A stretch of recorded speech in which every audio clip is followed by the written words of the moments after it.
The Russian military has begun a brutal assault on the people of Ukraine. Without provocation, without justification, without necessity, this is a premeditated attack. Vladimir Putin has been planning this for months, as we've been saying all along. He moved more than 175,000 troops, military equipment, and positions along the Ukrainian border. He moved blood supplies into position and built a field hospital, which tells you all you need to know about his intentions all along. He rejected every good faith effort the United States and our allies and partners made to address our mutual security concerns through dialogue to avoid needless conflict and avert human suffering. Putin is the aggressor. Putin chose this war, and now he and his country will bear the consequences. Today, I'm authorizing additional strong sanctions and new limitations on what can be exported to Russia. This is going to impose severe cost on the Russian economy, both immediately and over time. We have purposely designed these sanctions to maximize the long-term impact on Russia and to minimize the impact on the United States and our allies. I want to be clear, the United States is not doing this alone. For months, we've been building a coalition of partners representing well more than half the global economy.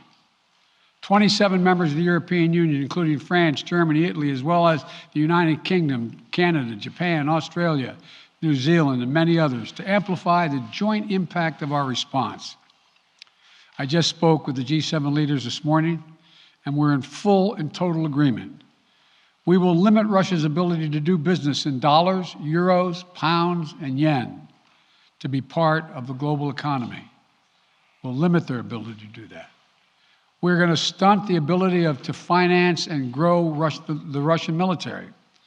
We're going to impose and we're going to impair their ability to compete in high-tech 21st century economy. We've already seen the impact of our actions on Russia's currency and the ruble, which early today hit its weakest level ever in history. The Russia stock market plunged today. The Russian government borrowing rate spiked by over 15%. In today's actions, we've now sanctioned Russian banks that together hold around $1 trillion in assets.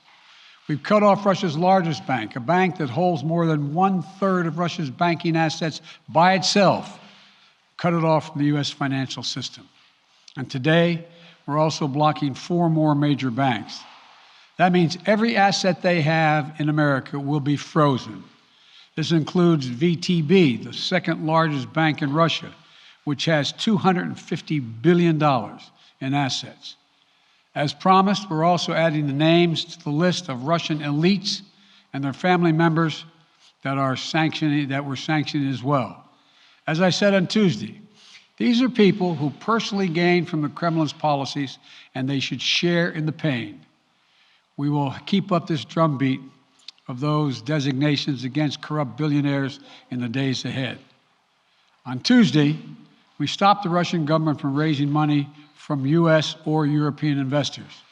Now we're going to apply the same restrictions to Russia's largest state-owned enterprises, companies with assets that exceed $1.4 trillion. Some of the most powerful impacts of our actions will come over time as we squeeze Russia's access to finances and technology for strategic sectors of its economy and degrade its industrial capacity for years to come.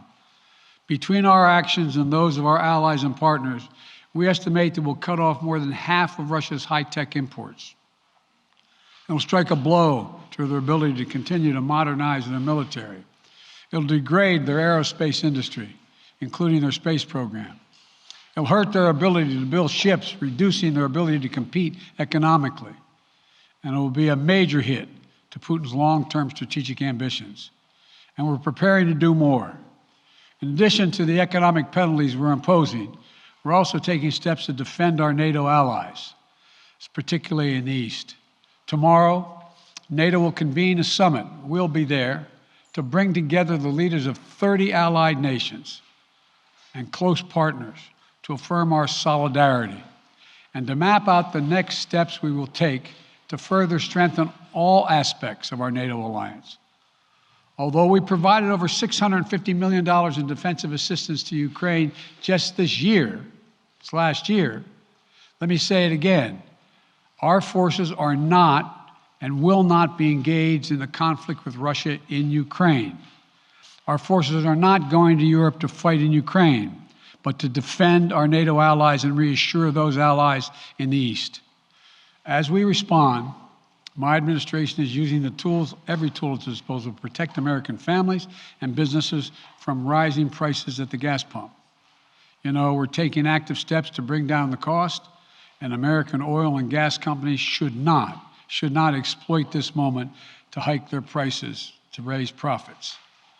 You know, in our sanctions package, we specifically designed to allow energy payments to continue. We are closely monitoring energy supplies for any disruption.